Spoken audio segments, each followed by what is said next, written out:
हम लोग जब स्कूल में पढ़ते थे तो इतिहास की किताब में पढ़ाया जाता था कि 28 दिसंबर को 1885 में, उस समय बंबई कहा जाता था, बंबई में 72 डेलीगेट्स आए थे पहला पार्टी अधिवेशन में।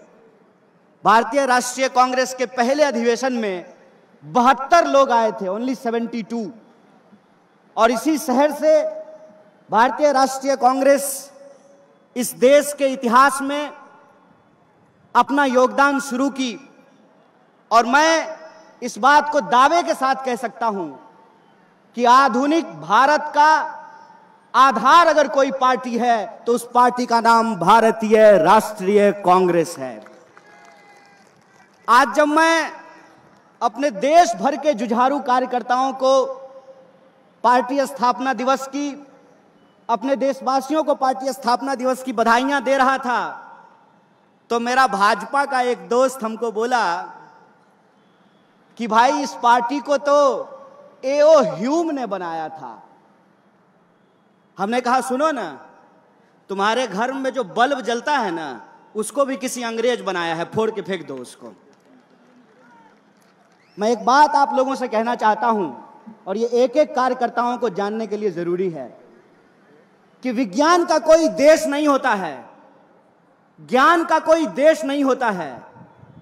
विज्ञान और देश सार्वभौमिक होता है, वर्ल्ड वाइड होता है, इस बात को याद रखिएगा। और जो 1885 में पार्टी बनी, उस पार्टी को नया स्वरूप और नया कलेवर अगर किसी ने दिया तो 1920 के बाद उस महान इंसान का नाम महात्मा गांधी है, इस बात को याद रखिएगा। और आज हम जिस भारतीय राष्ट्रीय कांग्रेस का झंडा बुलंद कर रहे हैं, जिसके बारे में हमारे युवा आमदार जीशान ने कहा, वो भारतीय राष्ट्रीय कांग्रेस महात्मा गांधी के विचारों पर चलने वाली कांग्रेस है, जो कहते थे रघुपति राघव राजा राम, पतित पावन सीताराम, ईश्वर अल्लाह तेरो नाम, सबको सन्मति दे भगवान। और हमको गर्व है इस बात का कि 1885 में बनी भारतीय राष्ट्रीय कांग्रेस 1920 में महात्मा गांधी के नेतृत्व में, पंडित जवाहरलाल नेहरू के नेतृत्व में, मौलाना अबुल कलाम आजाद के नेतृत्व में और सरोजिनी नायडू के नेतृत्व में, सरदार वल्लभ भाई पटेल के नेतृत्व में, सुभाष चंद्र बोस के नेतृत्व में वो पार्टी पूर्ण स्वराज का मांग करती है। और वो कहती है आधी अधूरी आजादी नहीं चाहिए, आजादी चाहिए तो पूरी आजादी चाहिए। और हमें गर्व है कि वही भारतीय राष्ट्रीय कांग्रेस 15 अगस्त 1947 को देश को अंग्रेजों से आजाद कराती है। और देश जब अंग्रेजों से आजाद हुआ, पूरा देश जब आजादी का जश्न मना रहा था, उस जश्न के साथ इस देश के लोग रो रहे थे, इस बात को भी याद रखिएगा। इस देश के लोग रो रहे थे क्योंकि उस वक्त भी वही राजनीति हुई जिस राजनीति को हम 2014 से इस देश में देख रहे हैं। वही राजनीति हुई जो 2014 से आपके व्हाट्सएप पे आ रहा है। एक तरफ मुस्लिम लीग थी और मुस्लिम लीग के नेताओं ने कहा कि दो अलग अलग धर्म के लोग इस देश में एक साथ नहीं रह सकते हैं। दूसरी तरफ हिंदू महासभा थी जिसने कहा कि दो अलग अलग धर्म के लोग साथ में नहीं रह सकते हैं। लेकिन इतिहास याद रखिएगा, बड़े शर्म की बात है कि हिंदू महासभा और मुस्लिम लीग साथ में मिलकर के सरकार बना ली थी, इस बात को याद रखिएगा।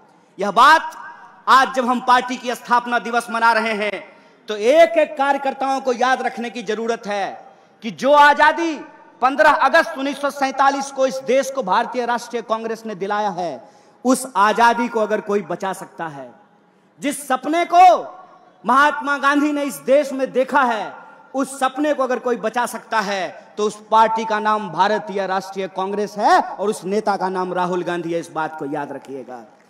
इस बात को याद रखिएगा। जब मैं छोटा था तो मैं अपनी दादी से सवाल पूछता था कि दादी ये बताओ, देश जब अंग्रेजों के खिलाफ लड़ रहा था तो दादाजी क्या कर रहे थे? तो मेरी दादी कहती थी, बेटा गरीब लोगों के लिए रोजी रोटी प्राप्त करना आजादी प्राप्त करने से कम नहीं होता है, इस बात को याद रखना। जो साधारण लोग होते हैं अपने रोजी रोटी के लिए संघर्ष कर रहे होते हैं,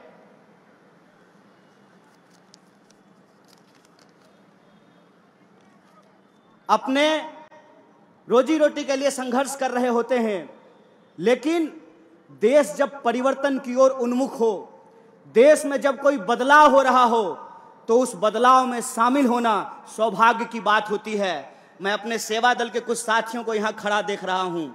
आप लोग भारत जोड़ो यात्रा में शामिल हुए हैं। यह सिर्फ वर्तमान की बात नहीं है, यह इतिहास है और यह इस देश का भविष्य तय करने वाला है। इस बात को याद रखिएगा। इस बात में कोई दो राय नहीं है कि दो तरह के विचार के लोग इस देश में रह रहे हैं। एक वो हैं जो इंसान को आपस में बांटना चाहते हैं, एक वो हैं जो नफरत की भाषा बोल रहे हैं, एक वो हैं जो इंसान को आपस में उनकी पहचान के आधार पर लड़ा रहे हैं, एक वो हैं जो इस देश के लोगों का रोजी रोटी छीन करके अपने दोस्तों की तिजोरियों में भर रहे हैं। दूसरी तरफ भारतीय राष्ट्रीय कांग्रेस है, जिसको इस देश के लोगों को जोड़ करके रखना है, उनके बीच में मोहब्बत का पैगाम और संदेशा लेकर के जाना है। उनको इस बात को इंश्योर करना है कि इस देश के भीतर सबके लिए रोजी रोटी का इंतजाम होगा। यह देश सबका है, सिर्फ प्रधानमंत्री के दोस्त का नहीं है। इस बात का हमको संघर्ष करना पड़ेगा। इसीलिए जब आज हमारे सामने दो तरह के विचार है, एक तरफ वो लोग हैं जो नफरत की भाषा बोल रहे हैं, तो दूसरी तरफ हम तमाम लोगों को मोहब्बत की भाषा बोलनी पड़ेगी। एक तरफ वो लोग हैं जो दंगा फैलाने की बात कर रहे हैं, हिंसा करने की बात कर रहे हैं, तो हमको आपस में मिलजुल करके एकजुट होकर के रहने की जरूरत है। और आप लोगों ने देखा होगा, एक सांसद हैं भोपाल की, सुना है कि नहीं सुना है? मैं उनको साध्वी नहीं बोलता हूं, क्योंकि साध्वी की भाषा में ना हिंसा नहीं होती है। जो सन्यासी होता है वो नफरत की बात नहीं करता है, जो सन्यासी होगा वो नफरत की बात नहीं करेगा, और जो नफरत की बात करेगा वो सन्यासी नहीं हो सकता है। इस बात को याद रखिएगा। तो वो जो सांसद हैं उन्होंने हिंसा की बात की, तो मुझे इसमें ना एक जो है साजिश दिखाई देता है। साजिश जानते हैं क्या है?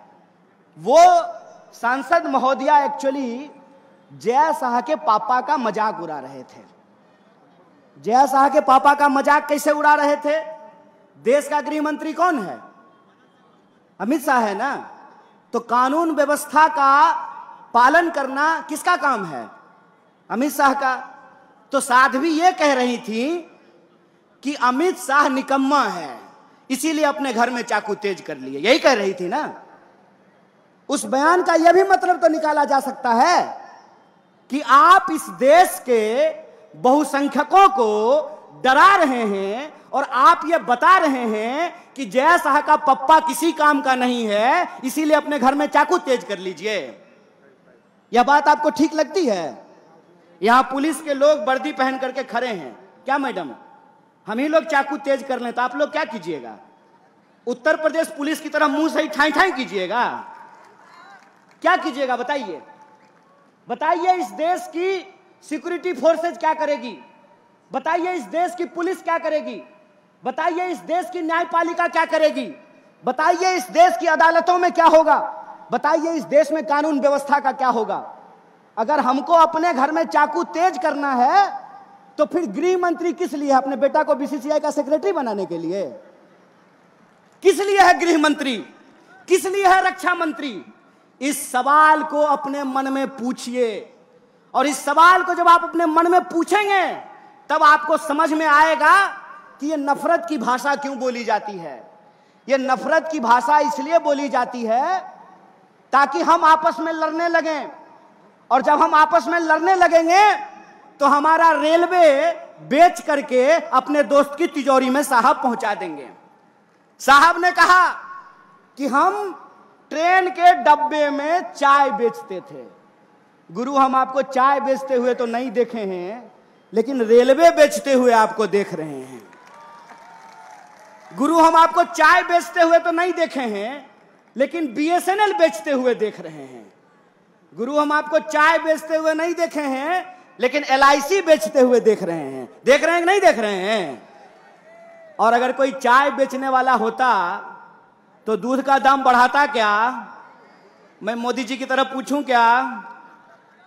अगर कोई चाय बेचने वाला देश का प्रधानमंत्री होता तो जब नया साल आने वाला है तो 2 रुपया दूध महंगा किया जाता क्या? दूध से इनका नाता नहीं है, चीनियों से जरूर है। दूध से नाता हो ना हो, चीनी से जरूर है।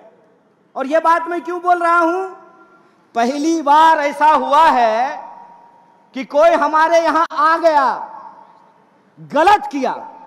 पूरी तरीके से भारतीय राष्ट्रीय कांग्रेस चाइना का विरोध करती है, उसकी निंदा करती है कि चाइना को कोई अधिकार नहीं है कि हमारी सीमा में घुसे। और अगर घुसेंगे तो हमको अपने देश के जवानों पे भरोसा है। हमारे घर में लोग फौज की नौकरी करते हैं, इसीलिए हमको पता है। अरे जूता नहीं भी होगा ना तो हौसलों से उनका मुकाबला करेंगे, यह बात हम जानते हैं।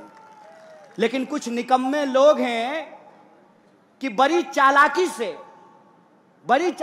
से वर्दी के पीछे छुप जाते हैं। कभी वर्दी को बदनाम कर देते हैं, कभी वर्दी के पीछे छुप जाते हैं। जब प्रज्ञा बोल रही थी चाकू तेज कर लीजिए, तब वर्दी को बदनाम कर रही थी, पुलिस वालों का मजाक उड़ा रही थी। और जब सरकार से सवाल पूछा गया तो वर्दी के पीछे छुप गए। तो मैं उनसे कहना चाहता हूं कि विपक्ष होने के नाते हम सरकार से सवाल पूछते हैं, और सरकार से सवाल पूछना सेना का अपमान करना नहीं होता है। सरकार ये जवाब दे कि प्रधानमंत्री जब कहते हैं कि ना कोई आया था ना कोई आया है, तो हमारे जवान घायल कैसे हुए, इस सवाल का जवाब रक्षा मंत्री को देना चाहिए। दोस्तों, हम एक गंभीर परिस्थिति से गुजर रहे हैं। इसीलिए भारतीय राष्ट्रीय कांग्रेस जिस तरीके से मजबूत विपक्ष की भूमिका निभा रही है, हमारे एक एक कार्यकर्ताओं को इस देश के एक एक घर तक पहुंचना पड़ेगा। और जो हमारी विचारधारा है, वैष्णव जनते तेने कहिए पीड़ पड़ाई जाने दे। वैष्णव होने का मतलब होता है दूसरे के दुख दर्द में शामिल होना। और आज इस देश का दुख दर्द क्या है? दुख दर्द यह है कि GST और नोटबंदी के चलते इस देश के व्यापार को तबाह कर दिया गया है। दुख दर्द यह है कि 100 में से 45 लोग बेरोजगार होकर के घूम रहे हैं। दर्द यह है कि हर 15वें 16वें मिनट में हमारी किसी महिला के साथ कोई अत्याचार होता है। दर्द यह है कि शोषितों वंचितों के ऊपर अत्याचार हो रहा है। दर्द यह है कि दिन भर ये साहब क्या भाऊ लाठी लेकर के ड्यूटी करते हैं, बुढ़ापा में पेंशन नहीं मिलेगा तो आपको सुरक्षा मिलेगी। दर्द यह है कि जो लोग अपनी पूरी जिंदगी लगा देते हैं सरकार की नौकरी करने के लिए, उनका पेंशन बंद कर दिया गया है। यह इस देश का बुनियादी सवाल है। इस देश का बुनियादी सवाल रोजी रोटी, कपड़ा, मकान, शिक्षा, स्वास्थ्य, सड़क, बिजली, पानी का सवाल है।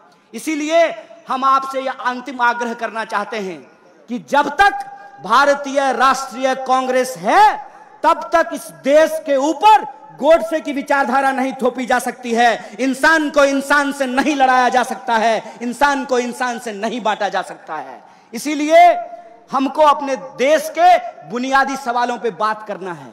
और बुनियादी सवाल पे बात हो, इसके लिए जरूरी है कि नफरत की भाषा जो बोलने वाले लोग हैं, हम उनके साथ नहीं खड़े होंगे। समाज को जो बांटने वाले लोग हैं, हम उनके साथ नहीं खड़े होंगे। इसीलिए हम आपसे आग्रह करते हैं कि व्हाट्सएप मैसेज पे मत जाइए।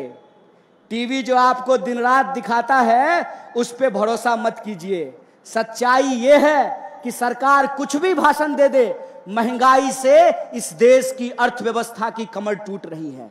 सच्चाई ये है कि नौकरियों के नहीं चलते, अकेले रेलवे में 2.5 लाख पोस्ट खाली है। नौकरियों में भर्तियां नहीं होने के चलते नौजवानों के सपने टूट रहे हैं। GST और नोटबंदी के चलते व्यापारियों की कमर टूट रही है। यह जो देश का सपना टूट रहा है, उस टूटे हुए सपने को जोड़ने का नाम है भारत जोड़ो यात्रा है। इस बात को याद रखिएगा।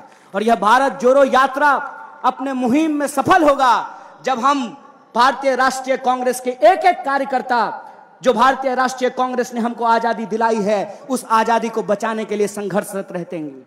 हमको ये याद रखना पड़ेगा कि डॉक्टर बाबा साहब भीमराव अंबेडकर ने हमको बराबरी का संविधान दिया है, और यह जो बराबरी का संविधान है, जब तक यह संविधान जिंदा रहेगा तब तक हिंदू और मुसलमान को आपस में कोई लड़ा नहीं सकता है, इस देश को कोई मिटा नहीं सकता। इस बात को याद रखिएगा। इसीलिए संविधान की रक्षा करने के लिए भारतीय राष्ट्रीय कांग्रेस के विचारों को जनता के बीच में लेकर जाने के लिए, और जनता के जो सवाल हैं, रोजी रोटी कपड़ा मकान का सवाल, उस पर ईमानदारी से लड़ने के लिए मैं आप तमाम लोगों को बधाई देता हूं, शुक्रिया देता हूं। और एक बार फिर से आप सब लोग पार्टी स्थापना दिवस में शामिल हुए, इसके लिए आपका बहुत बहुत धन्यवाद करके अपनी बात को खत्म करूंगा। शुक्रिया। इनकलाब जिंदाबाद। जय हिंद, जय महाराष्ट्र।